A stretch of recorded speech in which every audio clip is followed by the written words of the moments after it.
Lassiter Factor. What's up, all my movie loving maniacs? This is your boy Bangful B of the Lassiter Factor, and today I'm going to talk about Zootopia 2, which was released in theaters over the weekend. I went to the theater to go see it, so let's review. Zootopia 2 takes place sometime after the events of the first film, in which Judy Hopps and Nick Wilde, they go on another case that affects the city of Zootopia.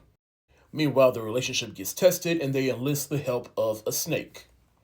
Now, I recently went back and rewatched the first film, which I remember loving back when it came out almost 10 years ago, and I was really surprised with how well it held up with not just the voice acting and its animation, but its themes of prejudice, stereotypes, and societal roles.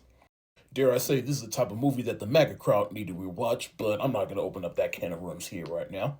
And when I heard that they made a sequel to Zootopia, I was like, interesting. Let's see how this works out because generally speaking, Disney doesn't have the best track record when making their sequels for their animated movies. And I'm not just talking about the straight-to-video ones. I'm talking about the ones that actually got theatrical releases, like Frozen 2 and Moana 2, which came out last year. And I gotta tell you, I was not really happy with that one. But regardless, I still remain cautiously optimistic about Zootopia because, this might be one that does kind of lend itself for a sequel. And plus, the problem with Moana 2 is it started out as a TV show and then it was kind of forced into a movie, which is not the case with this one. Now, how do I feel about Zootopia 2? I liked it, not as much as the first one, but still walked away like I enjoyed myself, and that's mainly because I feel like this movie was as entertaining as it was. It tried to stay true to the original, but also it just kind of felt just a little bit safe. I mean, the buddy cop aspect is still present within this film, which I loved about the first film, and it's even kind of big in scope with this movie. Like I said, they do some character work with the friendship between Nick Wilde and Judy Hopps because they're two not just completely different animals, but two completely different, I was about to say humans, but yeah, animals. They have two completely different personalities that don't mesh well at times, but they still somehow work together. And plus, they're also individually dealing with their own inner demons and stuff. The voice acting is still on point.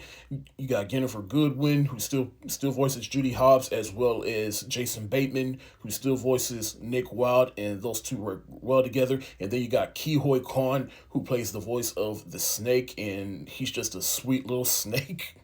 All the animal puns and jokes are still here, and I like a good corny joke, so I loved them. But even they just make animal puns within movies that take place in our world.